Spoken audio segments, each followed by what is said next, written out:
Pakibaba na muna ang mga hawak ninyong folders. Pati na rin ang mga panulat.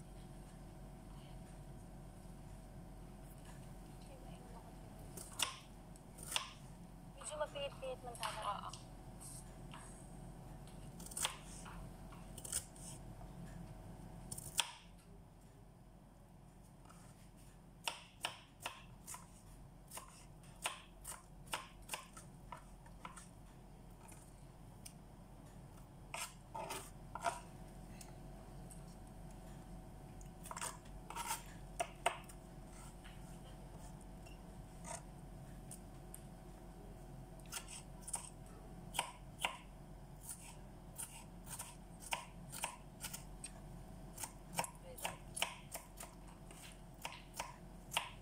Wala kagamit.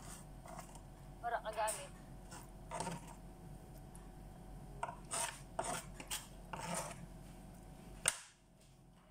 Magsiupo na.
Housemates, Yes po. sa puntong ito,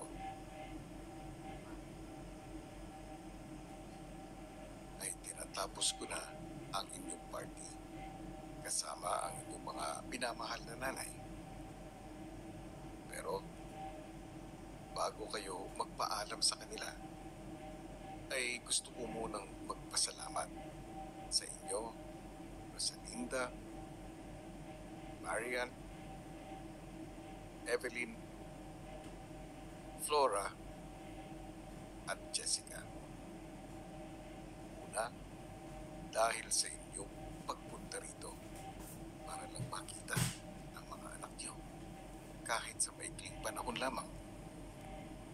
Napatunayan ninyong walang oras o layo ang pinipili ng isang ina makasama at maalagaan lang ang mga anak mula sa maliit man o malaking paraan. Hanga at saludo ako sa inyo sa lahat ng mga sakripisyo ninyo at suporta na ibinibigay sa inyong mga anak, sa aking mga housemates, para matupad ang mga pangarap nila.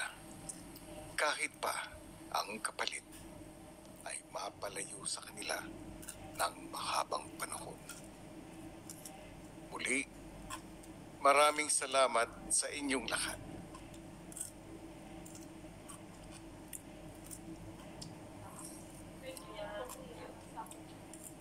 Thank you po, Kuya. Sa gabing ito, habang pinapanood ko kayong lahat, habang nakikita ko ang mga ngiti sa inyong mga mukha, ramdam na ramdam ko ang umaapaw na pagmamahalan sa loob ng bahay ko.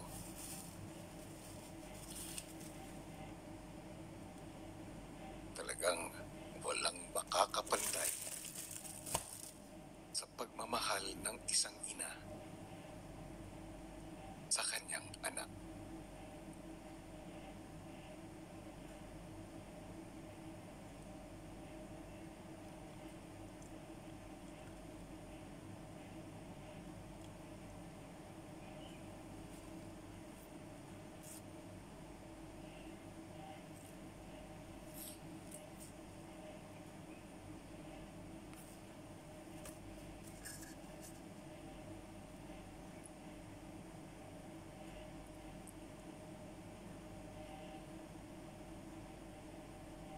hindi madali na mapalayo ang isang magulang sa kanyang minamahal na anak. Kaya naman nakita ko at man ko ang higpit na mga yakap nyo, ang tamis na mga halik na ibinigay ninyo sa inyong mga anak. At ganoon din ang aking mga housemates sa kanilang mga ina. Naway ang pagmamahalan na ito na nabuo sa labas ng bahay ko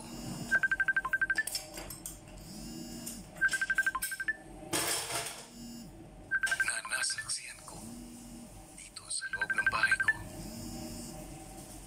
ay magpatuloy pa.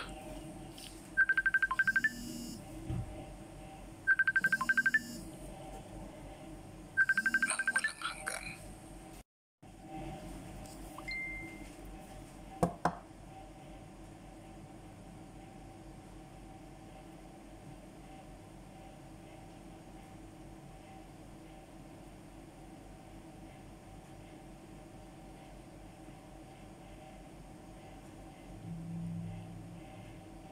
Housemates, sana sa araw na ito ay mas napahalagahan ninyo ang inyong mga ina.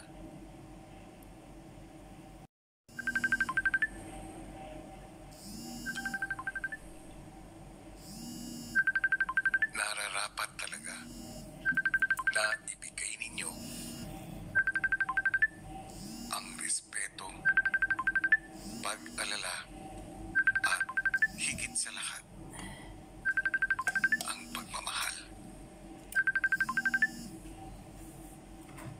Kaya naman sa maikling oras na ito, bago sila magpaalam sa inyo, nais kong isa-isa kayong magpaalam sa kanila. Kapibigay ng mensahe. Sabihin ng mga bagay na hindi nyo kayang sabihin noon.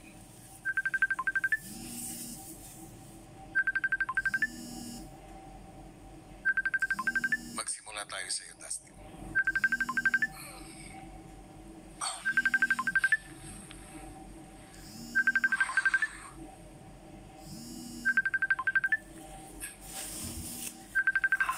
Okay na. Oo. Okay. Gusto ko lang sabihin kay Mama na sorry kung nagkulang ako. Na dating niramdam niyo sa akin ng buo na hindi kayo nagkulang sa akin. Kahit na ganun nangyari sa pamilya natin. Kaso nagsisisi ako ngayon habang lumalaki ako. Bakit puro pangarap yung inisip ko? Na hindi ko na naisipan umuwi ng bahay minsan. Makasama kayo. Masakit, hindi ko itong masabi. Dahil iba yung galit na iniisip ko. Ibang tao. Sinaalam ko na nahimiss niyo ako. Sa labas. Kasama. At dito ko pa na ito nasabi. Pero masaya ako na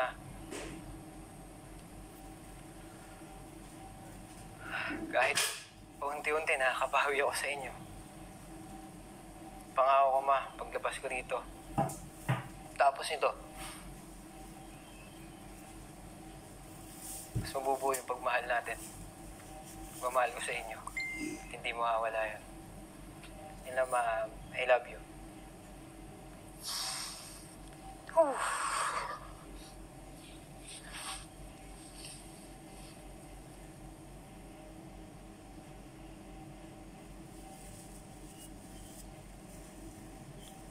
Ang susunod naman ay si Gab.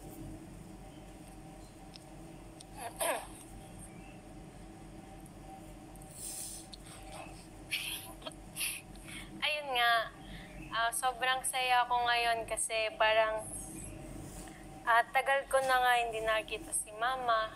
Siyempre, si family ko, siyempre. Pero sanay naman na kami na wala ako sa bahay since nung nag-grupo pa ako sa MNO48, hiwalay na ako. Pero ang kaibahan lang kasi, kaya nila ako bisitahin at kaya nila ako kamustahin at tawagan. Dito kasi wala talagang communications. Pero yun lang, proud ako sa mama ko kasi talagang nakita ko yung sacrifice niya ever since bata ako up until na grabe mag-support si mama. Grabe rin siya ka-strong kahit alam kong may sakit siya or kahit alam kong nahihirapan siya, di niya pinapakita sa amin. Tapos, happy ako kasi kaming dalawa nagtutulungan pagdating kay Papa. Ayun. Happy ako kasi super strong ni Mama. At nakuha ko yung ganun trait ni Mama sa sobrang tapang niya na hinarap lahat ng mga challenges sa buhay. Parang nakuha ko yun sa'yo, Ma. Hindi ako sanay mag-open up. Sobrang hirap lang sa akin mag-open up talaga kay Mama. Kasi mostly sa akin ko lang kinikimkim yung mga nararamdaman ko. Siguro happy ako kasi ngayon sasabihin ko, minsan hirap na rin ako. Hirap na rin akong humanap ng paraan para makakuha ng pambili ng gamot ni Papa. Siyempre, pambayad rin ng mga kailangan natin sa bahay. Hindi ko sabihin sa inyo, pero gusto ko sabihin na nahihirapan ako talaga minsan. To the point na di niyo ako naririnig umiyak sa kabilang kwarto na problema.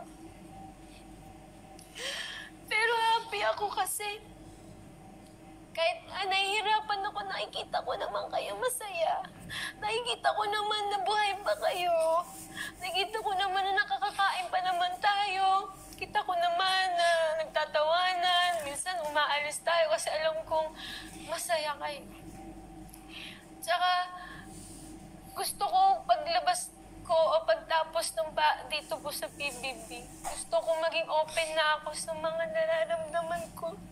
Kasi talagang hirap lang sa part ko na hindi ko talaga pinapakita na nahihirapan ako kasi ayoko rin kasi mag-alala kayo.